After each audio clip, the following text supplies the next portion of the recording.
Teman-teman, kalau nggak ada motivasi, nggak mungkin ke sini. Kalau Anda nggak ada motivasi, ngapain ke sini? Macet-macet tadi depan, udah macet. Saya tadi malam ke sini, ada yang tidur di sini. Ada yang berharap-harap dapat makanan, kan? Ada yang udah nunggu, takut gak kebagian. Ada yang sudah ngambil sap pertama, bahkan tiduran di sini, tahu-tahu dipasang kursi, mundur. Apa motivasi Anda? Saya tanya, Mas dari mana? Dari Lampung, Ustaz. Mas dari mana? Kalimantan, Ustaz. Mas dari mana? Sumatera, Ustaz. Masya Allah. Indonesia. Berkah. 13.677 pulau. Belum termasuk Pulau Gadung, Pulau Gebang, dan sebagainya. Berkah. Datang. Motivasinya apa? Kalau nggak ada motivasi, nggak mungkin datang. Insya Allah. Pak Bupati Wajo, sahabat kami Dr. Amran. Bupati Goa, sahabat kami itu, ya, Pak Adnan. Ini dari Banten nih, Pak Gunawan, mewakili Dr. Wahidin. Masya Allah. Motivasinya apa? Sahabat-sahabat kami di sini, YIC, sampai seniman Mas Arif tuh, yang biasa bikin kaligrafi. Masya Allah, datang. Ustaz Aib, yang lain, hadir semua, stakeholdernya. Teman-teman penghafal Quran. Kalau nggak ada motivasi, nggak mungkin. Nah sekarang, apa motivasi kita menghafal Quran itu? Hadirkan. Tanamkan dalam benak kita. Pertama, motivasi terbaik kata Allah dalam Al-Quran. Dalam Al-Quran. Coba niatkan, menghafal Quran itu, minimal untuk membahagiakan orang tua kita. Ibu kita. Niatkan. Itu motivasi terbaik. Itu ada di Quran surah ke-13. Ayat 23 sampai 24.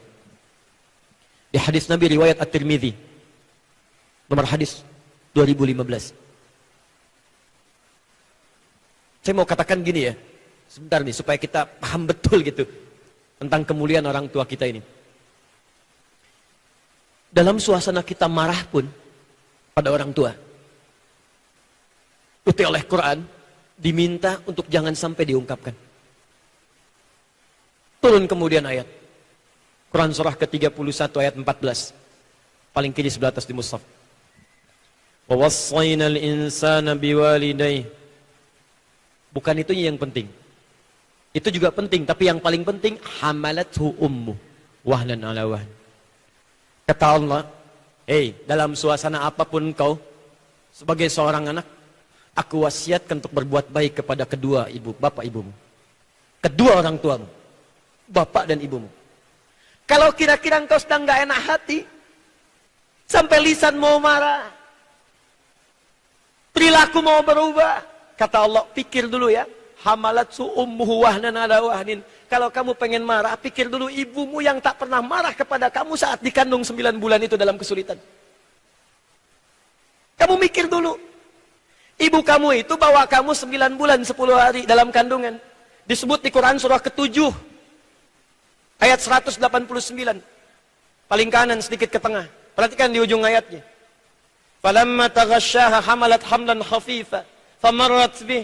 Falamma athqalat da'amallaha rabbahuma la in ataitana salihah lanakunanna minasyakirin. Kata Allah ketika ibumu mengandung itu, kandungan ringan sampai beratnya tak terasa. Tak terasa luar biasa beban dalam tubuhnya.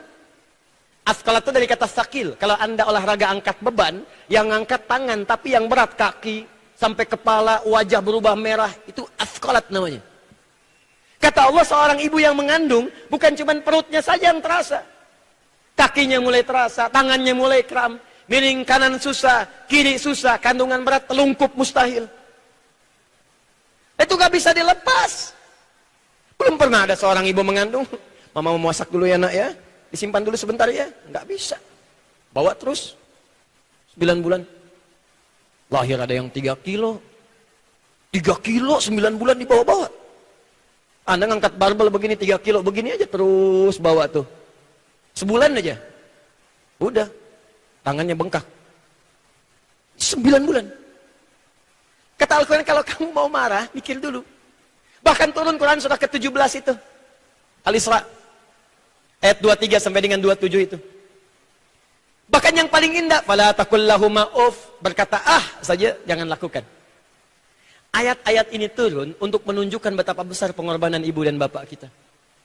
Mengandung, melahirkan, berjuang dengan kematian, dirawat-rawat yang tidak ada diada-adakan, ngutang untuk kuliah Anda, ngutang untuk sekolah Anda, banting tulang, bangun malam untuk menenangkan Anda yang merengek, ganti popok kita, nganter ke sekolah, kadang-kadang terlambat ke kantor, dimarahi atasan demi anak. Nahan malu, bawa kondangan pipis, tahan malu, mecahin piring, nahan malu untuk kita. Kemudian tiba-tiba turun ayat kata Allah, setidaknya bahagiakan mereka. Dan tidak ada kebahagiaan terbaik untuk diberikan kepada mereka, kata Allah, langsung yang sampaikan. Kecuali mengangkat derajat mereka dengan Al-Quran. Jadi Al-Quran. Kalau dikasih dunia, habis di dunia Pak. Ayo hadiahkan orang tua mobil. Kalau bukan mobilnya rusak duluan, orang tua meninggal dunia. Mobil nggak ikut ke alam kuburnya. Hadiahkan handphone yang paling baru. Kalau bukan handphonenya yang hancur duluan, orang tua wafat, handphone gak akan bisa digunakan lagi. Gak ada orang meninggal bawa handphone ke alam kubur. Sertakan di alam kubur nak. Kalau kangen, miss call mama aja. Gak bisa. Selesai. Maka kata Allah, kalau Anda ingin menghafal Quran, maka coba berikan motivasi terbaik. Jadikan niat paling pertama menghafal itu untuk membahagiakan orang tua kita. Saya demi Allah, saya katakan, bimbing anak-anak karantina ini. Orang tuanya sabar, mendoakan, ada yang suaminya sabar. Begitu mereka sudah pada hafal, bapak ibunya saya nggak tahu deh apa yang terasakan di hati mereka. Makanya ketika Anda sudah sampai pada kalimat, minal jinnati wan nas, kalau orang tua Anda masih hidup, coba hubungi mereka. Katakan, Ma, Pa, alhamdulillah, Anda sudah hafal Quran, Ma. Insya Allah bisa ngasih mahkota. Itu bisa tunduk, mengalir air mata, sujud. Seakan-akan mendapatkan sesuatu yang gak pernah mereka peroleh. Gak percaya silahkan. Anak Anda 3 tahun nih Pak, Bu. Ajarkan aja satu surat, Wadduha. Anda pulang dari kantor, banyak masalah, banyak perdebatan. Pulang ke rumah, sedang lihat anak kita baca Wadduha. Wadduha, wallaili idha saja. Akan diangkat oleh Allah semua kepenatan yang ada di kepala kita. Tiba-tiba dipeluklah anak itu, dicium-cium, digendong-gendong, seakan-akan gak pernah punya masalah. Saya kemarin di Bandung dengan Agim. Sampaikan, saya punya seorang ayah, luar biasa perhatian. Beliau mengajar di musola kecil. Saya dibawa dalam pelajarannya, beliau mengajar, saya tidur. Sekarang kami gantian, saya mengajar, beliau istirahat, tak pernah saya ganggu lagi. Kalau pulang, itu digendong Pak, Bu, sampai ke rumah. Dan pernah saya pura-pura tidur, untuk tahu apa yang ayah saya lakukan pada saya ketika saya pura-pura tidur. Tetap dijaga. Sampai rumah ditidurkan, saya tertawa. Ketika itu apa yang terjadi? Bukan marah, tapi mengajak bercanda. Sampai kami tidur. Tiba waktunya saya masuk pesantren. Ayah saya sudah komplikasi. Sakit berat luar biasa. Terbaring lemah di rumah sakit. Untuk bangun pun sulit. Saya dipanggil mendekat. Saya pikir apa yang mau dikatakan. Tiba-tiba memeluk saya dengan erat. Samping ibu yang hadir di belakang saya waktu itu, beliau katakan satu kalimat yang sampai saat ini masih membekas dalam jiwa saya. Beliau katakan, Nah, mohon maaf, apa nggak bisa nganter ke pesantren? Masih minta maaf. Lalu tiba-tiba dokter datang mengatakan, ya mungkin seminggu atau 2 minggu Bu, saya nggak paham apa yang dibicarakan. Masih kecil. Mungkin analisis kedokteran dan sebagainya. Singkatnya saya ke pesantren, saya ke Garut. Tiba-tiba sepekan mau masuk 2 pekan, ada pengumuman saya diminta keluar dari kelas. Saya masih ingat subuh saat itu, masih pakai seragam putih hitam. Keluar, kakak saya sudah menunggu. Pembina saya mengatakan, Adi mesti pulang. Baik, saya bilang. Saya tanya kakak saya, bagaimana ayah? Beliau nggak jawab. Sampai di Bandung, paman saya mengatakan, Beliau di MUI sekarang di Jawa Barat. Tanpa saya tanya, mungkin gak akan terkejar. Ayah mungkin sudah dimakamkan. Saya baru tahu ayah saya meninggal saat itu. Sampai ke rumah ternyata sudah maghrib, lewat menjelang isya. Saya pulang, saya dapat ibu saya di ruang tengah sedang duduk. Dan saya menahan sedikit untuk tidak mengeluarkan air mata. Demi membahagiakan ibu saya. Saya peluk ibu saya temani tidur. Dan itulah terakhir saya melihat ayah saya di mimpi. Datang mengenakan kemeja biru, pendek, tersenyum. Kemudian berikan tangannya seperti mendadah kepada saya. Lalu pergi. Besoknya, bahkan baju-baju terbaiknya diberikan kepada sahabat-sahabatnya. Kitab-kitabnya juga demikian. Tapi saya masuk kamarnya, saya melihat ternyata beliau sudah menyiapkan kitab-kitab yang justru itu dipelajari oleh saya di pesantren. Tapi ada satu yang menarik perhatian saya. Itu mushaf berwarna biru yang diwariskan oleh ayah saya, ditimpan di tempat yang tertentu. Saya bawa mushaf itu keluar ke ruang tamu. Di satu duha saya menghadap ke arah kiblat.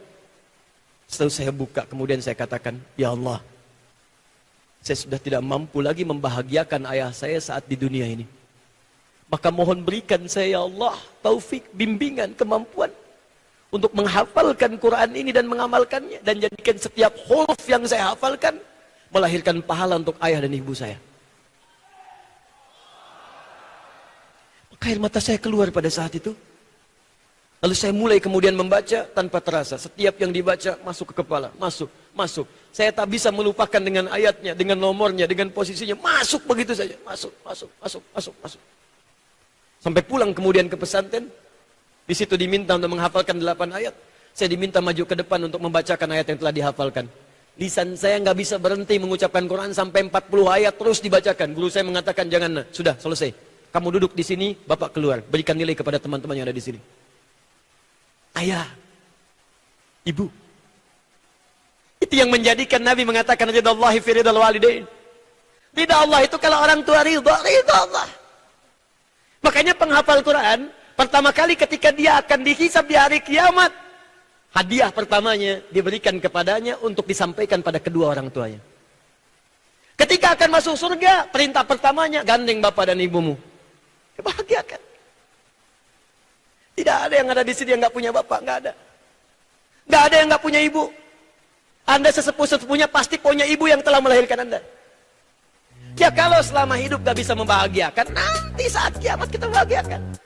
Minimal antarkan pahala dengan cahaya ke alam kubur mereka. Bacakan. Baca Al-Fatihah, Al-Baqarah, sampai ke An-Nas. Bacakan. Setiap pahala yang kita niatkan hadir menerangi alam kubur mereka. Tapi pasti.